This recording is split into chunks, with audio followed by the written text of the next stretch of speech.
Hello YouTube, welcome back to the channel, Flashback TNT. Welcome back to a video about my N64 journey. For those of you who haven't seen or haven't watched any of my previous videos, I'm basically just going through all my games I had when I was a kid, doing it in chunks so I can just do a video at a time and documenting really on camera what I can remember about those games, what I loved, what I didn't like. Because to be honest now, it's getting on for like 20 years since I played most of these. I've played a few since, but I haven't played it quite a lot. I had 22 games in total. So these four will take me up to the 18 shown so far in these videos. So what I'll do is I'll try and do these in chronological order when they're released, because I can't guarantee. I'd probably be making it up if I said I got such and such for my birthday and this one for Christmas. It's pretty much guaranteed I got most of them for my birthday and Christmas, which is quite close together for me at the end of the year. So obviously, so it's probably a given that I got most of them for Christmas and birthdays. But I did actually buy a few myself, and there's certain things that I remember which allow me to know which ones. If you get me, you'll know when I get to the game. In particular, I want to talk about. First one I want to talk about wasn't actually released in 1999, which was roughly what we're up to. It was actually released in 1998, but I didn't get it. I enjoyed the first title, but I've got to admit that this title, Turok II: Seeds of Evil, just didn't capture my attention like the first. If you watch my first video, it's when I talk about Super Mario and Turok. I really enjoyed Turok, but this one, obviously, it came out, like for me, I got it a couple of years later after the first one, and the first one I played a lot with my dad, whereas this one I was more or less by myself. I didn't use cheats and I didn't use the guidebook that you got in the Nintendo magazine, the Nintendo official magazine at the time. I can remember feeling the graphics were absolutely spot on, but there was just something about it that didn't capture my attention. Again, I think it's like it's more like alien type baddies on this one, rather than, whereas the first one was a lot more like dinosaur orientated for quite a while. I know that he had other enemies by the end, but yeah, this one just, I haven't got, honestly, I never completed it, so I haven't got an awful lot to say about it, to be honest. I can remember at the time it using the expansion pack. So thinking about it, I've gone off chronological order. Thinking about it though, I must have got this once I got another game that required the expansion pack, which I'll be showing in this group of games as well. So I probably got these together or close after. I must have got this after that particular game, and I'll get to that soon. So yeah, it's basically just more of the first person style Turok fighting, but it looks a lot better than the first game. I'll just show you out the packaging, because I'd like to show the condition of these games as well. You can see it's a lovely copy. For those of you who don't know, these are claim boxes. It's obviously made by Acclaim. The black on them is like a matte black, and it really like does crumble as you open up the game. If you crease it, there's no return from there. So I'm glad to have this one. I'm sure, as a memory, I can recall mine having a crease from when I got it bought for me, because I definitely didn't buy this myself. This was a present, and I can always remember being annoyed by that, because I could see it in my, like, I had my games lined up like this on the shelf next to my it was a Sony, like a white Sony portable telly, and then I eventually got my own TV. I had them lined up next to there with the carts out, so I didn't have to damage the boxes, and it always bugged me that I had a little crease in mine. So yeah, sorry I can't really say much about that game, because as I say, I'd be lying. I just didn't play it too much. Yeah, so I'll leave that one there and I'll move on to the next one. The next one is from it's based on a TV series that became massive by the end of the 90s. If you're around my age, you'll know what everyone knows what it is really, but you'll know the effect it had on us when we were that age, because it was so funny, and it was like outrageous, to be honest. and they brought out this game. Another acclaim game, and another one that's notorious to find in nice condition. So yeah, I got this around 1999 again. I think this was the earliest out of the 1999 games that I've got to show you today. I was obviously into the cartoon. I can't remember when the first series came out, but I got this for either birthday or Christmas again. I didn't buy it myself, and me and my friends loved this. The game itself's pretty basic, like, to be honest. But the fun part of this is the multiplayer. Multiplayer reminds me a little bit of GoldenEye, but obviously a bit more cartoonish with your snowballs and stuff. Me and my friends had a great laugh on this, and obviously the humour from South Park's there as well, which is always funny to like a 13, 14-year-old kid. I can remember putting hours and hours on this. I believe it came out on the PS1, but I had the PS1, but I didn't have this version on the PS1 because I was happy with this version. But I have seen people say who had both that this was actually the better game. I can't honestly say why, but that's what I've read, and that's what I've seen in like the groups that I talk on, the gaming groups. Yeah, I'll show this one off because this is probably the best copy I've seen. Just be gentle getting out any creases. Right, so I mean, it's not 100% perfect, but I'm happy enough with it.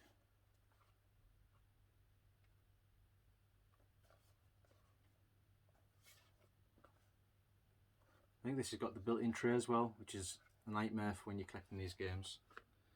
Yeah, so me and my friends would play this all the time, multiplayer. It was actually a game, like, sometimes we'd have games and share them, and I think I was probably the only one with South Park at the time, so my friends would come over and we'd play at mine. Other times we'd both have the same games, and obviously sometimes my friends would have games that I didn't have that I would play. So yeah, this was always a good laugh. Obviously not much depth to it really, but if you want a quick shootout on the multiplayer, it's always good fun. I think you can have like time limits on the multiplayer mode to make things more interesting. So yeah, again, another one for an expansion pack. So these all must have came after the game I'm going to get to eventually. Put that one there. So third one. Now this was a bit of a Marmite game for me. It came out in around October 1999, and it's by Rareware, who absolutely like knocked the ball out of the park for Nintendo 64. If it wasn't for them, I don't think Nintendo would be where they are today, to be honest, because that just kept the Nintendo 64 above like nose above water really.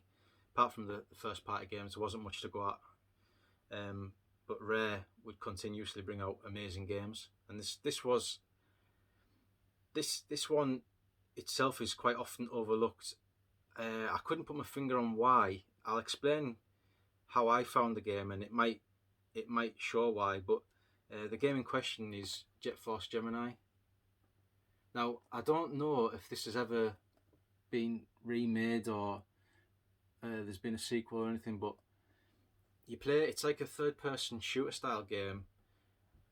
But I can remember the controls were quite awkward. It felt like you were a little bit on rails and static. You'd have the cursor on the screen to aim, and it was like a new experience for me at the time.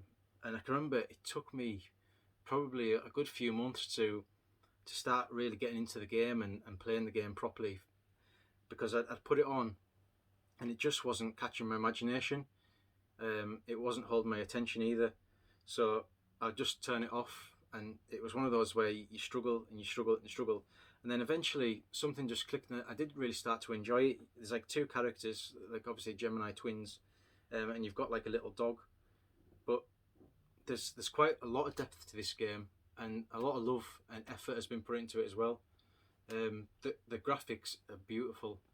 It's got the classic Rareware style cartoony characters, and I really do think that they did try something completely different with this, which you've got to hold your hand up and say, well, fair play.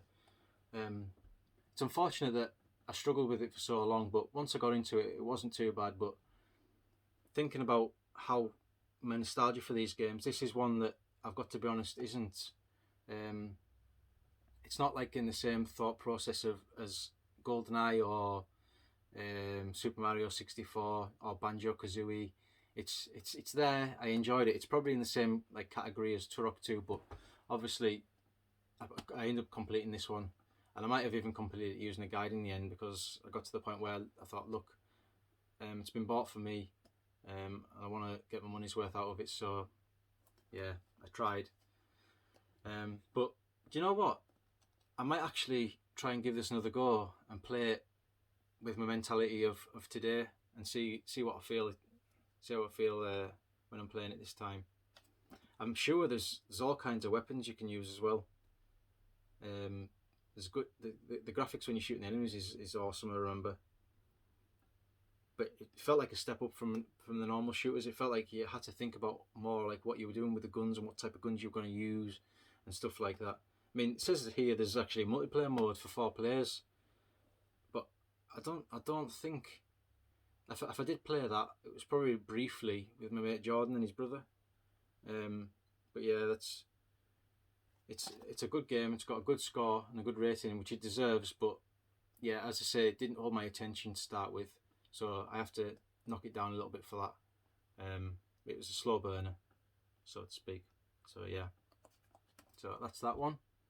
So the last one I've got. Did I show you that one out of the case? Actually, I'll show you that quickly. Oh, let's have a look. I've owned these ones now, like these copies, apart from South Park, which I upgraded, for a good like 4 or 5 years. So my version of Mint 5 years ago isn't quite what it is now. So, but they're not bad.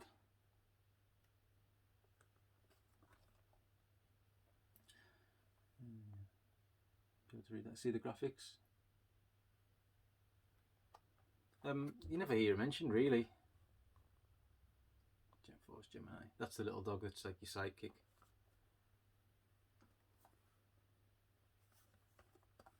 That's that one shown on camera now. Recorded. Yeah, I think when I get time, I'll boot up the EverDrive and I'll have a go on that one. See what I think. So, the last one for this video is another Rareware title, rare title. Now, this one I definitely did buy myself, probably with either birthday money or stuff I've saved, pocket money. And the funny story about this is the first time I'd seen the expansion pack, and the game in question is Donkey Kong 64.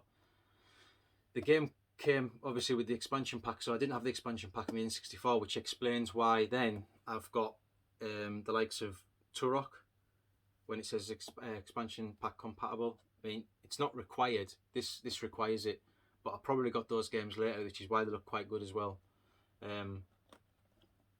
Yeah, Donkey Kong 64. I followed the release of this game, knowing it was rare, and knowing that this game's very, very similar to like the Banjo Kazooie style game, like platforming, 3D platforming, collecting different characters to play. I followed it in the Nintendo official magazine for a long time, and I guarantee it, I haven't made this up. Me and my friend Jordan followed it for so long. We got that excited that the cart was going to be yellow. We both went to town together on a Saturday morning. We both bought this from Electronics Boutique, raced back to my house, got into my bedroom. I can remember sitting on the bedroom floor, opened it, and we were absolutely gutted when we found out the cart was grey. Now, it came out in Australia and NTSC, the US, Australia's PAL. This one here. This is the Australian version. Now, it came out in Australia with the yellow cart, like the PAL. So why they couldn't release it in the UK, I do not know. It just felt like PAL as a region was always hard done to regarding like the extras in the games or the slight differences that makes it interesting. You know what I mean? Because the US got a lot of different coloured carts. They had like a green Army Men one, or there's like blue carts and stuff like that. Actually, I'm sure Turok II is a black cart. Saying that now. So yeah, it was great. Anyway, we got over that, and we started playing this game, and this has got to be one of the longest games I think I've played on the N64 to try and complete 100%. There's so many like collectibles and games, mini games. Then you can do things with the characters, do different things with different characters, unlock characters. It just seems to go on and on and on. I enjoyed it, but I think me and my mate had the most fun playing the mini games. I can remember we were trying to beat the high score that was set in again the Nintendo official magazine, where um, there was like beavers, and you had like a little rhino type creature, and you had to knock the beavers out, and if you got combos you got more points. And I can remember us absolutely hammering that game. Yeah, so I'll show you this game out of the box.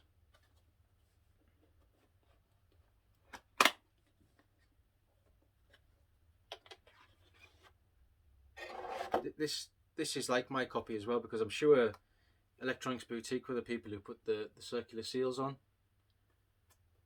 That was done in house, and I believe that was Electronics Boutique thing, because my Legend of Zelda had them on. Ocarina of Time that I bought from there. This did. I'm not sure where else.